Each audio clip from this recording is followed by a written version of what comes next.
There's a special kind of pride that you feel deep down inside, a strength that seems to thrive in Lima, Allen County. The American way of life, to get in gear and do what's right.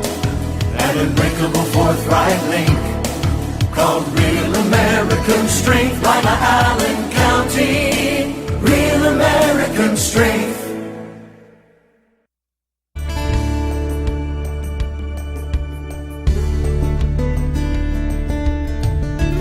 Keeping you up to date with what's happening in your community. Community Focus on GTV2. Thanks for joining us today on Community Focus. I'm Anne Decker, and Chelsey Schnipke is in the studio with us today. She is from the Partnership for Violence-Free Families, which has a bunch of stuff coming up over the next few weeks.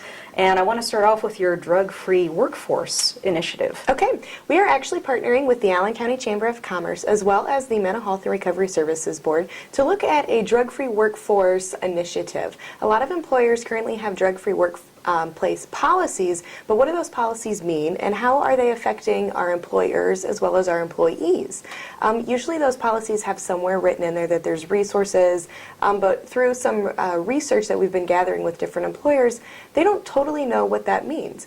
They're unaware that there are resources here in our community, so we're looking at reaching out to them, digging through their policy and really making that sufficient for their employees, and it will also benefit the employees because there's a chance for employee education to happen, whether that surrounds alcohol and tobacco, other drug issues, or just general health and wellness. We're really excited to be partnering with different businesses because traditionally this doesn't happen in the prevention field. So really cool and exciting things are coming to Allen County for that. So is that the kind of thing where business owners can call you and say, can you come and help us out? Absolutely. Once we get finished with our pilot program, there's going to be opportunities for employees to just call our agency and say, hey, we need some employee education surrounding this topic. Can you help us?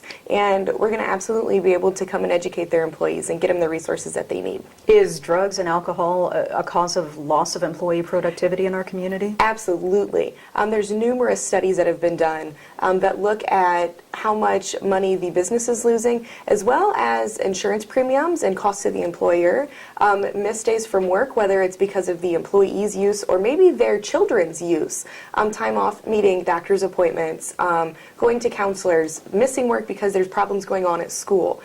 So if we can just help get in there, do a little bit of education, we really think we're going to see a big change. When will you be ready to do this? We are looking at rolling out this program mid-November, so we're currently looking for different agencies, different employers that are interested, and if they are, they can send me an email at csnipke@pvff.org. Okay, and if you missed that, you can always contact us here at GTV and we'll pass it along. Absolutely. Another thing that you have coming up is you are working on a summit that's going to be held later on this summer. Absolutely. This is our third annual summit that we are working on with the Mental Health and Recovery Services Board.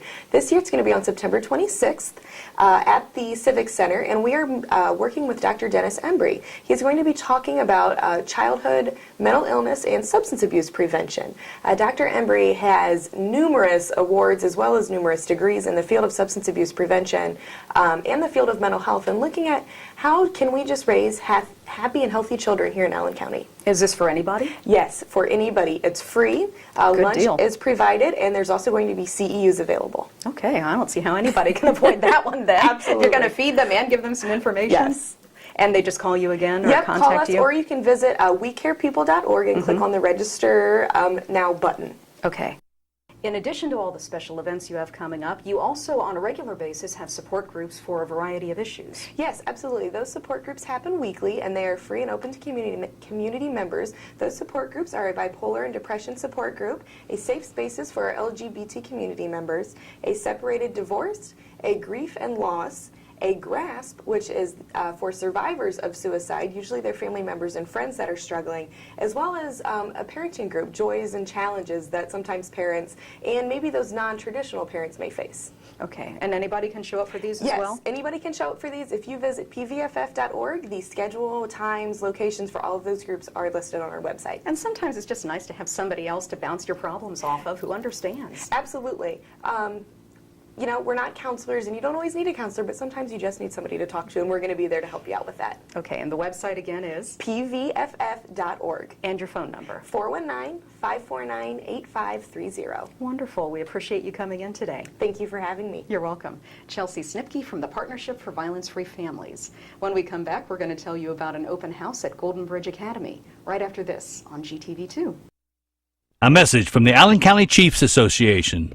With the recent rise in juvenile crime, all Allen County police agencies are stepping up our efforts to reduce this with the enforcement of curfew laws.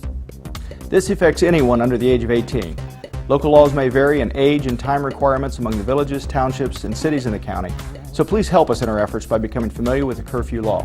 Please check the websites on your screen for specific curfew information. Together we can make Lima Allen County a safer place in which to live and work. Let's all do our part to keep the Ottawa River clean and healthy. Prevent or clean up oil and fluid leaks from your vehicle that could wash into the river. Your actions matter. Reduce, recycle, reuse. Allied Waste Services in the City of Lima encourage you to live green by recycling all that you can. Recycling promotes green living by reducing the amount of waste materials buried in landfills. This saves money, natural resources, and energy. Keep our environment healthy and start recycling today. Allied Waste Services is committed to a clean environment. Contact us today for your recycling needs. Visit our website, republicservicesohio.com, to learn more about recycling today. Welcome back to Community Focus. I'm Anne Decker, and Dan Hughes is in the studio now. He is with Golden Bridge Academy, which is having an open house on Tuesday, July 23rd. And why don't you fill us in on the details? Yes, we also have one on July 16th. Okay. From 9 to 1 and from 4 to 7. Okay. We have a new staff and a lot of technology and iPads and new programs that we want to unveil. Mm-hmm. Yeah. And then the open house on the 23rd, is that the same time as well? Same times. Mm-hmm. Okay. Yes, it is. What do you offer the kids? I think we have individualized instruction. We understand that all children are at different levels, and so the teachers and the staff work really hard to help every child succeed depending on where they are. So we can have kids at different levels in the same classroom, but the children don't know it, and they get the extra attention that they need. And those who are a little further along, they have gifted programs for them as well. You also have the Ed Choice scholarships available for the students. How does that work? For qualifying schools, students in kindergarten and 5th through 7th, if their school's qualified, they can apply for scholarships and we can accept them. That's wonderful. Yes. And then how do parents go about enrolling their children? They can come to the open house and check out the facility and talk with the staff and the director, or they can come and visit us online at goldenbridgeacademy.org. Okay. And one more time, give us dates and times for the open houses. July 16th and the 23rd, okay. 9 a.m. through 1 p.m. and 4 p.m. through 7 p.m. Wonderful. We appreciate you coming in today. Thank you. You're welcome. Right. Dan Hughes from Golden Bridge Academy. When we come back, we'll tell you about the grade separation proposal for the east side of town, right after this on GTV2. Help keep the youth of Lima safe by donating to Lima Safety City today. Hello, I'm Chuck Eichelberger from the Lima Noon Optimist Club. Safety City is a very important part of the Lima community. The Optimist Club is renovating Safety City and it needs your help. Donations can be made by going to the website limasafetycity.org. You can also send a donation to Lima Noon Optimist Club, P.O. Box 428, Lima, Ohio 45802. Help keep the youth of Lima safe by donating to Safety City today. Let's all do our part to keep the Ottawa River clean and healthy. Pick up pet waste and dispose of it in your trash so it doesn't end up in the storm drain. Your actions matter. My joints ached and I was always tired. I was always cold, I couldn't concentrate, and my body hurt all over. My doctor told me I had lupus. Women of childbearing age, and especially African American women, are at higher risk. If you suspect that you have lupus, you should contact your doctor. You're invited to attend the local lupus support group meetings on the second Thursday of each month at 1 o'clock at Lima Towers. For further information, go to connectedhands.org. We're back on Community Focus, and Howard Elstro is in the studio today. He is Lima's Public Works Director, and we're here to talk about grade separations. We're moving ahead with plans for the one on the east side of town. We are, and we're glad to be here in the studio. I know, you love this. Well, you know, we finished the Vine Street grade separation. Which is beautiful. It's beautiful. It works so well. It's functional, and we were really lucky to be in the right place at the right time to get the money committed for that. You know, when you vie for projects like this, it's a long time in the planning stage, and then it's a matter of luck of having the engineering all ready to go when the funds are ready. People have asked us ever since we've completed the Vine Street grade separation, first of all, what's next, and why didn't we do the Bell Fountain grade separation first? And the second is, well, what are you doing about the Bell Fountain grade separation?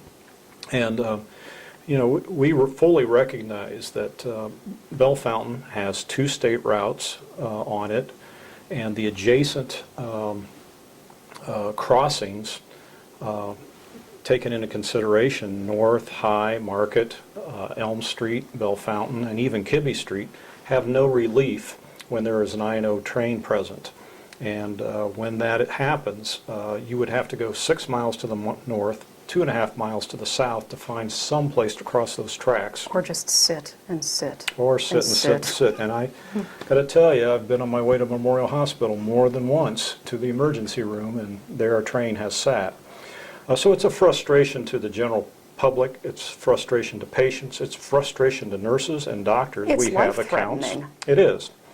And we've been about making our case to the state for over 10 years now about the need for this grade separation. I&O does not have as many trains as the NS and CSX tracks at Vine Street, and that was in part why that project was easier and more quicker to fund than the Bell Fountain Avenue. The good news is this. When Matt Huffman arranged for the State of State address to be delivered in our town of Lima, with that, department heads from ODOT and other departments came to Lima, and we had an opportunity to sit down with Jerry Ray and his staff. Jerry Ray is the director of the Ohio Department of Transportation, and roll this project out in front of them and ask them, what do you see its strength, what do you see its shortcomings, and how can we appropriately move this ahead for funding? And the Director of Transportation, Jerry Ray, gave us some really good tips about how to go and seek what they call tract funding, which is funding for large capital projects, $12 million or more, which this is. So we have repackaged this and made a presentation just this past month in hopes that we can get this funded out of their next funding round. The whole thing? No, not the whole thing. A project this size you must do in steps, and there's a lot of things you must do to follow the federal highway planning process. It literally takes years to move a project this size through the federal funding process. What we are asking for at this point is $3 million to acquire the right-of-way. If that is committed, what that would position us to do is to proceed with what they call environmental design in 2014. That's an analysis of not only the soils and what lays below where the project would lie, but the neighborhood, the impact on the immediate neighborhood, the historical reviews, the archaeological reviews, what kind of critters used to live in this area. Bat reviews. Yeah, absolutely, all those things. And it would allow us to go to detailed design. So we could put our engineers on the final design phase of what this project would look like. If we get the nod, and we expect an answer sometime in late August, early September, if we get the nod for the $3 million, that would put all these things, the dominoes in place would begin to fall in our direction. That would stage us for actual right-of-way acquisition in 2015 and construction in the year 2018. So we're a ways back from actually getting this done, but it's a big project.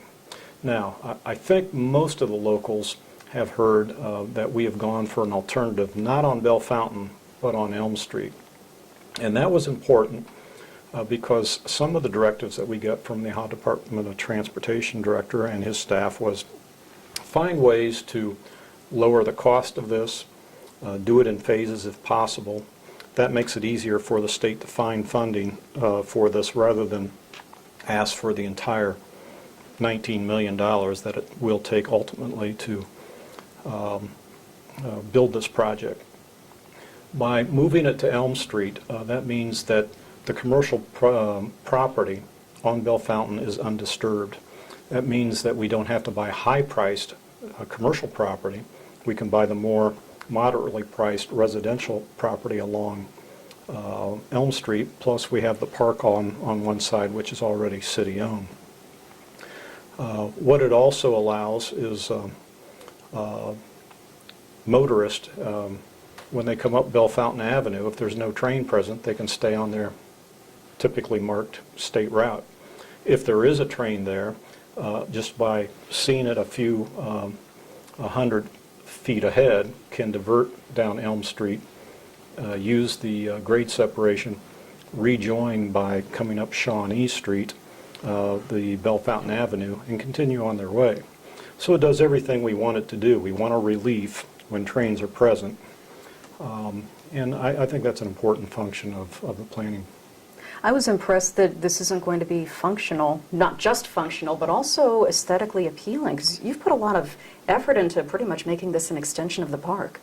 It will be aesthetically pleasing, and one of the other interesting features that is quite controversial for us in this community. We don't have any yet. Yeah, it is on the west end of this project, being the intersection of Calumet, Elm Street, and Bell Fountain, is planned a roundabout.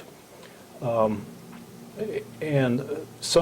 many people who have not experienced roundabouts, especially on a regular basis, meet this concept with at least You're kidding, reservation. Right? But we know from other communities as well as engineering studies, we can move more traffic safer through a roundabout than we can an intersection. And especially an intersection like this where you have not two streets coming together, but three streets when you throw in Calumet. So, you know, with the circling function of this, we think that traffic will have both the option to continue right on Bell Fountain, or if they see a train, continue through that roundabout one more leg and then go down Elm Street and get to their destination. As I said, the project isn't cheap, and the other tip that the Department of Transportation gave to us through our meeting with Director Ray was that we need to be solidly invested in this project, and we are. What we have committed to the Ohio Department of Transportation is that we will use about $900,000 of our own funds to relocate sanitary sewers, about $900,000 for installing stormwater functions on this structure. Both local hospitals, St. Rita's and Memorial, have come forward with a pledge donation if this proceeds.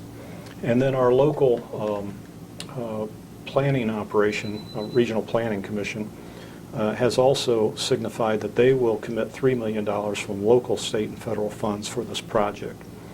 That has been critical in telling the Department of Transportation and the TRAC Committee that we are solidly behind this project, and we think that will really give us a leg up on attracting this initial $3 million, as well as we will need to go back for 2018 construction funding of about $9.5 million for the completion of this. Okay. If people want more information, there's a really nice article in the Our Community newsletter. The information is on the website. They can access this on the website, right, along with all the pretty pictures, really. It's gorgeous if you want to see what this looks like. And the website address is? Oh, well. That's your cue. I don't know what the website address is. The way I find it is I go to the City of Lima website, right, and then you will be able to scan that front page, and there will be a title that will lead you to either Our Community newsletter, or I think we actually have a banner about the Bell Fountain East Side grade separation project. So, okay. But if they just look for City of Lima website, They'll find it They'll easily. find it. That's what I do. Okay. We appreciate you coming in today, Howard. All right. Thanks Well, so thank much. you. You're welcome. Howard Elstro from the City of Lima. When we come back, we're going to be talking about rain barrels right after this on GTV2. Lima City Council has recently amended the city's vicious dog ordinance to deal with potential problems concerning dangerous dogs in the public. The ordinance is comprehensive. However, here are some key elements that all dog owners and their neighbors should be aware of. Any dog that is considered a breed of pit bull is considered a vicious dog regardless of its temperament. A vicious dog is any dog that attacks, bites, or causes injury to a person or domestic animal with or without provocation. Not under control of the owner and secure with a muzzle and a leash of 6 feet or less in length, all vicious dogs must be confined when outside in a pen with a secured top and bottom, or with the sides of the pen embedded at least 1 foot deep into the ground. If you're a dog owner and have concerns about any dogs in your neighborhood, visit limapolicedepartment.com to find out more about the city's vicious dog ordinance. The fine for non-compliance is $150 per citation, and ignorance of the law is not a defense. If there's an emergency situation, call local law enforcement for immediate assistance. Let's all do our part to keep the Ottawa River clean and healthy. Clean trash and debris from storm drains to keep them from being washed into the river. Your actions matter. Over the last few decades, the Humane Society of Allen County has been the home to many great animals looking for many great homes. It's time we share our passion with you. See how you can help animal advocacy in our community by visiting hsoac.org. We're back on Community Focus. This is Beth Seiber. She's with the Ottawa River Coalition. This is a rain barrel. And we're here to talk about rain barrels and why they'd be a benefit to your yard. Thanks for being here. Well, thanks for inviting us. You're welcome. Why do we need a rain barrel? Well, rain barrels are a wonderful water conservation tool. If you are a homeowner or a resident here in this area, what a great way to capture water off of your roof and hold it in the barrel so that you can use it on your flowers and your garden and your other landscape features. But not for like drinking or doing your laundry or anything? No, I mean, yeah, it'd be difficult to do the laundry. I would definitely not for drinking. This water comes off of your rooftop where there are germs and deteriorating roofs, so you don't want to drink it. But I had one man one year buy a rain barrel specifically to give him soft water to wash his car. That's a great idea. So that was what he used it for. Any general rain will fill this barrel up. So throughout the summer, you will get it filled. A lot of people find that their flowers flourish in rainwater as opposed to our chlorinated water that comes out of our taps. Okay. You've kind of turned this into a cute little planter too. This particular rain barrel has a feature where you can use the lid, you can invert the lid and use it as a planter.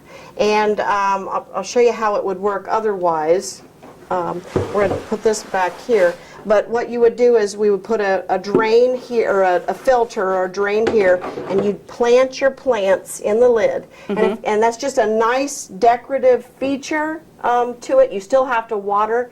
It's not going to water itself. You're still going to water them. But if you're not going to use it as a planter, this is normally... It's a lid. Yes, it's a lid. So, and you on a rain barrel, you want a lid that fits good and keeps everything out. And the rain barrel would work good for that, or the planter would work good for that, and any water that your plant doesn't need is going to go down through this hole into your rain barrel. But in order to keep mosquitoes out, to keep algae down, having a solid barrel with a lid covering it is really ideal. Because if you're going to use a rain barrel with an open top, you're going to invite both of those, mosquitoes and algae. Okay, now how does this work? You've given me this end, and then there's another end down there with a spout on it. Right. A rain barrel basically has three parts. It has an inlet where water comes in, and your spouting is the inlet. This particular model, it uses this hose and it fastens into the rain barrel. And actually, it comes with, this particular model comes with a really nice little kit, and even the saw unit, the saw to add or fasten to your drill. Yeah, we put a hole into this, and then we fasten this piece of plastic to this hole, and inside of this is like a cup that catches the water and diverts it into here. Now, one really critical function for this rain barrel is that when you install this, that this be installed on the level, and it actually will expand if your barrel's going to be sitting further or a different angle. But we don't want it like this, we don't want it like this, because on the level, right, on the level, this has a built-in like cutoff. When this barrel gets full, the water resides in this hose if it's installed on the level, and then the water from that point in this particular model and style, and the water then will go right down, continue into the spouting and into your overflow or into your guttering system, or however that works. So you got water coming in, and then you have spouts where water comes out. And normally you want a spout high enough on your barrel that you can get a bucket or a watering can into that. Or you can also attach, you always want a place where you can attach a hose. So either one of these have the threads on it that you could attach a hose, and you could water that way.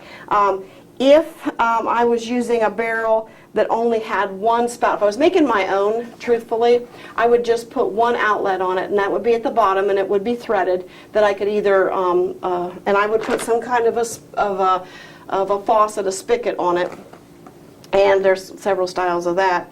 But I actually would put mine up on some bricks and pedestals, like those landscaping blocks. I'd get about 4 of those, 2 on each side, and put it on that so that it would be elevated. Because I think it would be my goal not to have like a residence of water, a volume of water that just sits there. I'd want to have access to all the water. So you can make your own? You don't have to buy a barrel? You can make your own. Actually, Menards in Lima sells this particular kit. Especially seasonally. You can order this do-it-yourself packet online, or you can go to about any hardware in town and get, a spigot. You can drill a hole. You can put that in yourself. There are many barrels that you cut off your spouting and you put your spouting into a collector, or you can, like if you cut off your spouting, like you see at the bottom here, if you cut off your spouting and take one of these elbows and put it up shallower, you can shoot the water into your barrel, onto screening or into a receptacle. There's lots of information on the internet on how to do it yourself. Like I said, you can buy this do-it-yourself kit, which comes complete with the saws you need to drill this hole, to drill this hole, to drill those holes.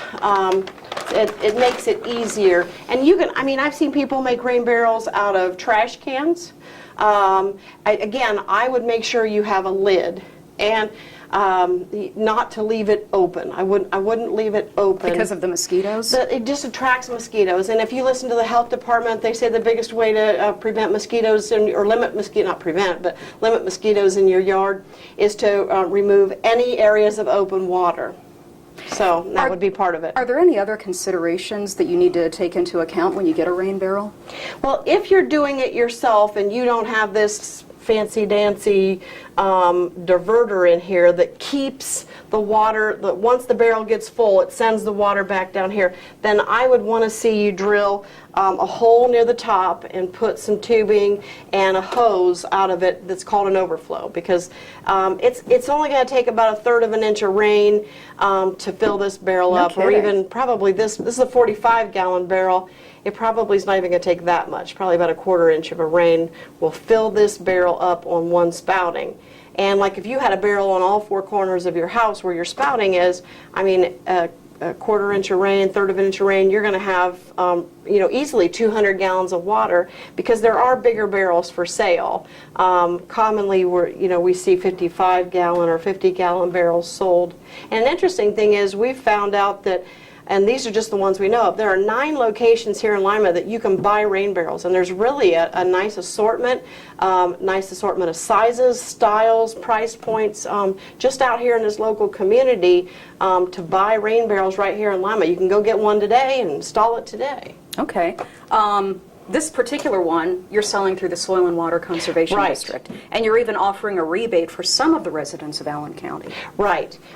We are offering for any barrels purchased through mid-October of this year a rebate to those folks that live in the city of Lima, the village of Elida, Bath Township, American Township, Perry Township, and Shawnee Township. And the reason we restricted this rebate to those areas is they are part of the mandated stormwater area, and those entities are paying for those rebates. You can't offer a rebate to somebody in Manna Township with the city of Lima's funds. So if you purchase your rain barrel, you can get a rebate form from us on our website, or we can mail it to you. Also, we've tried to get rebate forms out to all these places that are selling rain barrels. Well, why is that important to Soil and Water Conservation? Well, we're the leading agency in the county that's dealing with stormwater, and for us, the more people that install rain barrels and use rain barrels, that's less water that's getting onto the ground and carrying pollutants in the runoff to our stormwater system and into the Ottawa River. And so the more of us that use practices like this, that hold the stormwater back, use the stormwater on the landscape, let that water, percolate down through the soil instead of race across the hard surfaces, it all translates to really good, good water quality practices for the Ottawa River. And that's why we're doing it. The city of Lima in particular, they want to get a nice, attractive, affordable barrel in the hands of residents. And so we're selling a barrel, this style of a barrel and the kit that comes to install it for $64. And you can get a one-time per household rebate of $20. So if you're only buying one barrel, that takes the price point down to $44. Great deal. If you're buying 4 barrels, it takes the price point down $20. But we want to incentivize. We want people to have an incentive to go out and do this and experience it. Is there anything else you want people to know about rain barrels? Well, in our climate, rain barrels need to be disconnected for winter. You do not want a plastic barrel, or really any kind of barrel out there, freezing and thawing with a volume of water. So when it comes to the winter time, we're getting into those cold temperatures, I'd say as you get into November, definitely by Thanksgiving, what I would do on this model is we would remove these screws, we would pull this whole unit out of there, and then with this kit comes a cap that you then screw over this hole. And it looks just like it's the same size as this, and then that way you've disconnected it. If you've cut off your spouting to put in your rain barrel, you'll want to keep the bottom end, and you'll want to reconnect that spouting together for winter. And so that's really something important there that people want to keep into consideration. But rain barrels can be very useful.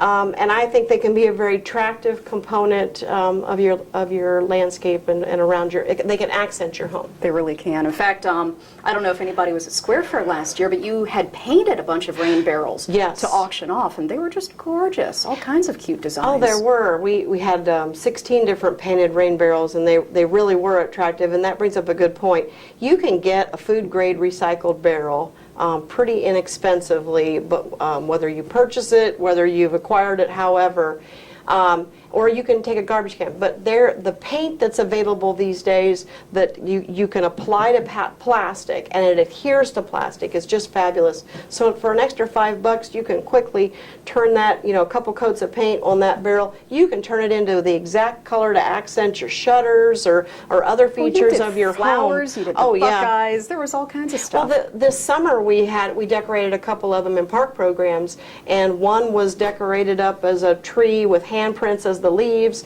We had another one decorated up where thumbprints were raindrops, and you can get really creative. I mean, making a summer project for your grandkids. Exactly.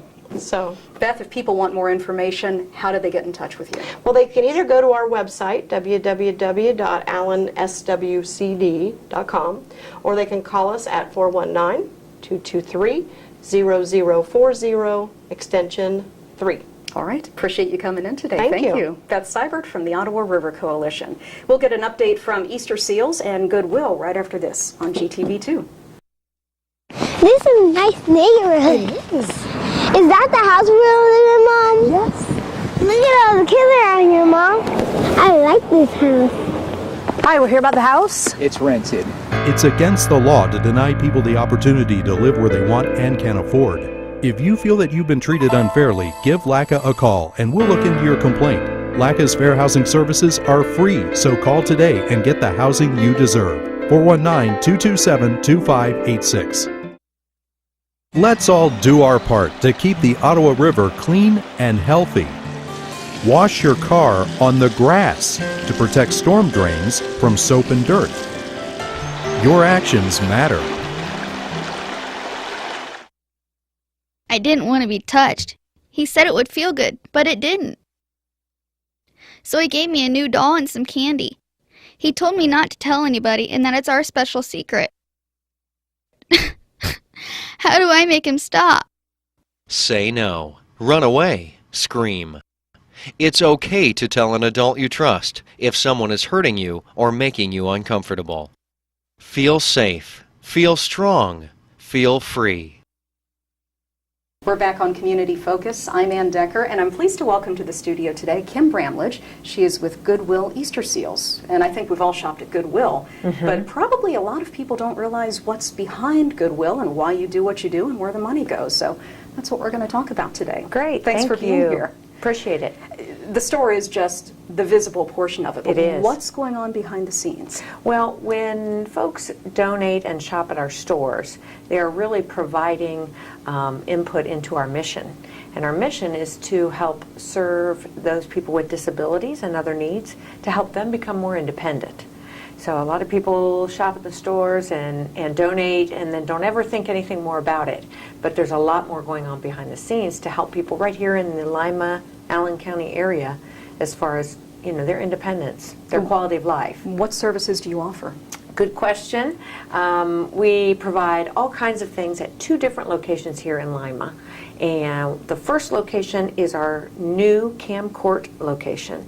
So some people might know, I believe that's Shawnee Township. Right behind Taco Bell. Right. And so that location is primarily geared towards our folks with developmental disabilities, people who might need an adult daycare kind of situation is housed out of that location.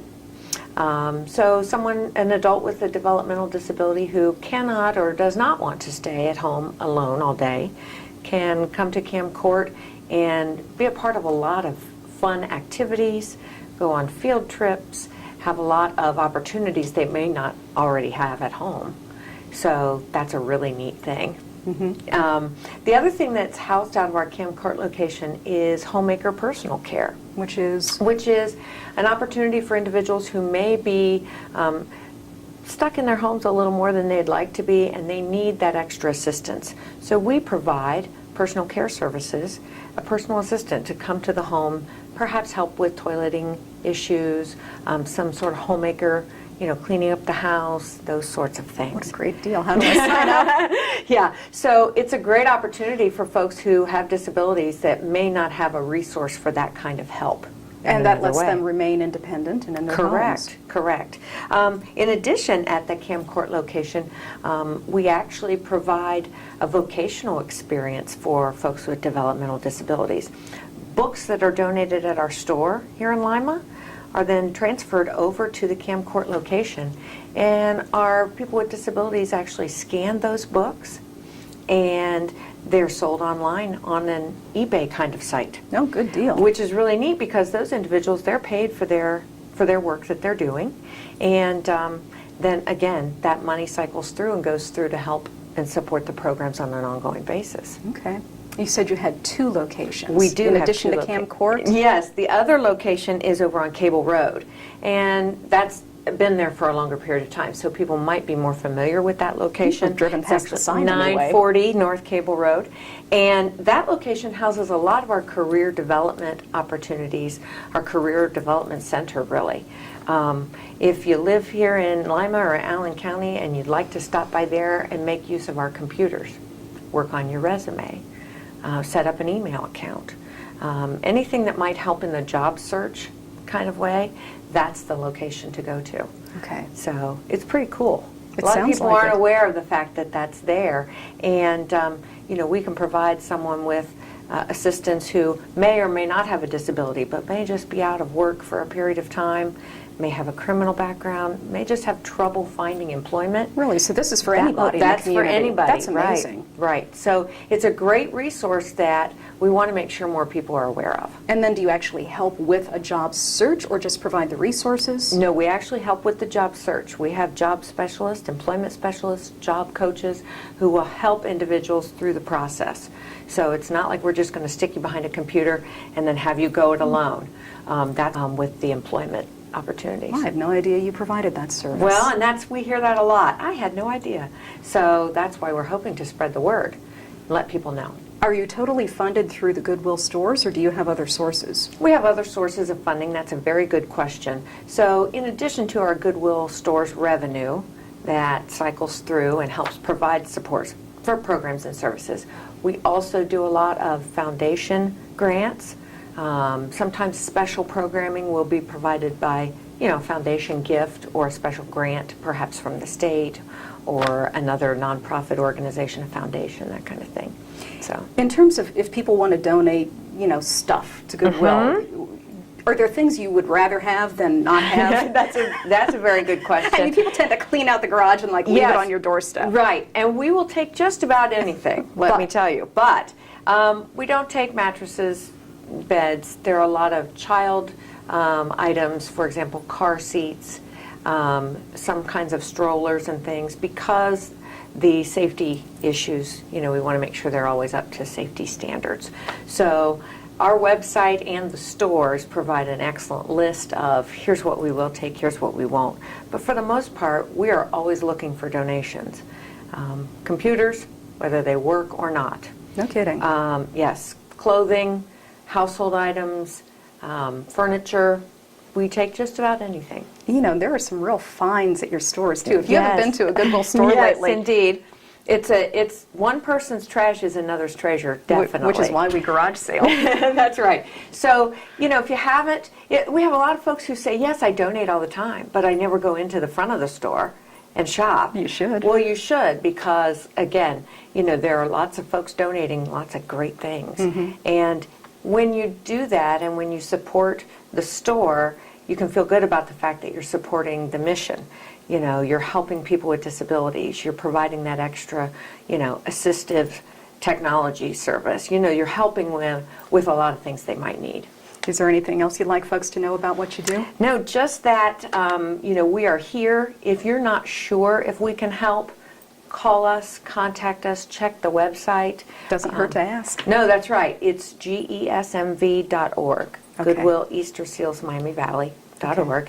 And we're here. If we aren't the provider of that service or assistance, we can usually refer someone, and we'd love to try to point people in the right direction and help them out. Great. That's what you're there for. Right. We appreciate you coming in Thank today. you very much. You're welcome. Kim Brandtwood from Goodwill Easter Seals. I'm Anne Decker, and this is Community Focus on GTV2.